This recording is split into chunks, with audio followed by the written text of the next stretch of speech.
আসসালামু আলাইকুম গাইস, আমি এখন নাটোরের উদ্দেশ্যে যাওয়ার জন্য রেডি হয়ে যাচ্ছি। অলরেডি আমি রেডি হয়েও গেছি। এই যে হেলমেটটা, ভাঙা হেলমেটটা আলাউদ্দিনকে দিব, আর ব্যাগটা আর ওই সেফটি গার্ডগুলো এখন পরবো। আজকের পথযাত্রী হচ্ছে আমি আর আলাউদ্দিন। আসসালামু আলাইকুম গাইস, এটা আমার গ্যারেজ। আমি এখন হোন্ডা বের করেছি। এই যে আমি আর আমার ভাই, আমরা দুজন যাচ্ছি। এই সবাই দোয়া করবেন ইনশাআল্লাহ সহি সালামতে যে আমাদের সহি সালামতে আসবে।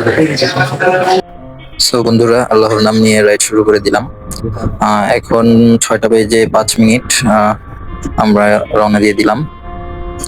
দেখি নোয়াখালী যেতে যেতে কতক্ষণ লাগে। আমার ছোট ভাই আলাউদ্দিন ও এক বাইক থেকে নেমে আরেক বাইকে উঠেছে নোয়াখালী যাওয়ার জন্য। মামা গিয়েছিল, তো মামা থেকে এসেই আবার মামা বাইক থেকে নেমে এখন আমার বাইকে উঠলো নোয়াখালী যাওয়ার জন্য। এখন এই জন্য আমি একটু খুব ভীতিতে আছি যে ও না জানি ঘুমিয়ে পড়ে। সো হয়তোবা আমার বারবার বাইক থামাতে হতে পারে ওকে একটু রিল্যাক্স করার জন্য, যাতে ঘুম না আসে। সো গাইস, সবাই দোয়া করবেন যাতে সহি সালামতে আল্লাহর রহমত নিয়ে সুন্দরভাবে গ্রামের বাড়িতে পৌঁছাতে পারি। এখন আছি পলাশীর মোড়ে, এখন নীলক্ষেতের দিকে যাচ্ছি। নীলক্ষেত থেকে তেল নিব। তেল পর্যাপ্ত পরিমাণে আছে, ফুল ট্যাঙ্কি আছে, তারপরও নিয়ে নিব যাতে করে আসার সময় বা গ্রামে গিয়ে আর তেল না ভরতে হয়, মানে একবারে যাতে এই তেলে ঢাকা আসতে পারি। আমাদের ভাগ্যটা খারাপ, তেলের পাম্প বন্ধ দেখলাম। আল্লাহর নাম নিয়ে এই যে তেল আছে এগুলো নিয়ে রওনা দিয়ে দিলাম। এখন আছি মেয়র হানি ফ্লাইওভার উপরে। দেখি গ্রামে পৌঁছাতে পৌঁছাতে 9টা, 9:30 বা 10টার মতো বাঁচতে পারে যদি রিল্যাক্সে যাই। ওখানে গিয়েই তারপরে পাম্প থেকে তেল নিয়ে বাড়িতে ঢুকবো।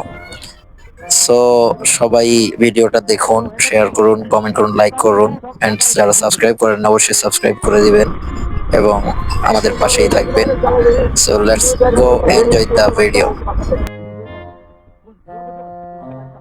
আচ্ছা, তবে আলাউদ্দিনকে বললাম যে দোয়া পড়েছে কিনা। ও বললো যে পড়েছে।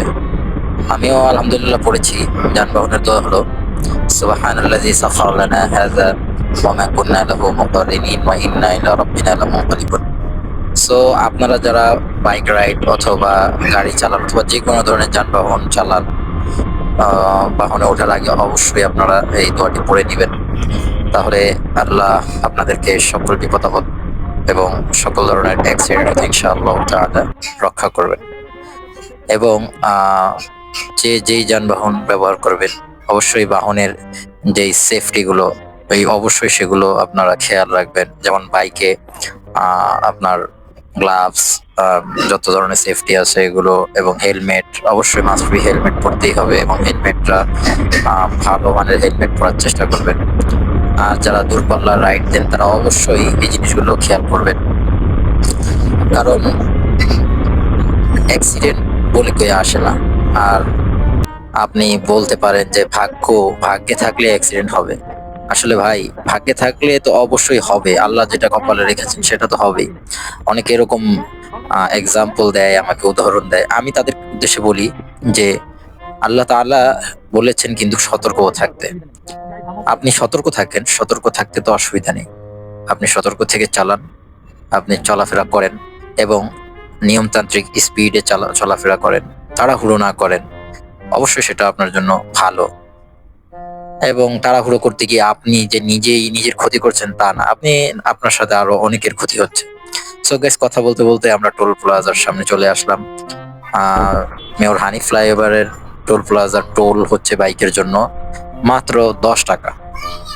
তো আমি চাচাতো ভাই আলাউদ্দিনকে বললাম ওর পকেট থেকে 10 টাকা দিতে।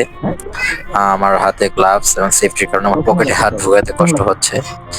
সো ও 10 টাকা দিল। তারপরে আমরা মোটামুটি ভাবে যাত্রাবাড়ি পকেট গেট পার হয়ে মোটামুটি শনিয়ারটার কাছাকাছি চলে আসছি। তো টোল দিয়ে এই পর্যন্ত আসলাম। আসার পরে দেখলাম যে আজকে শুক্রবার, হয়তো ওনারা শুক্রবারকে ঘিরে কোনো ট্যুর প্ল্যান করেছে।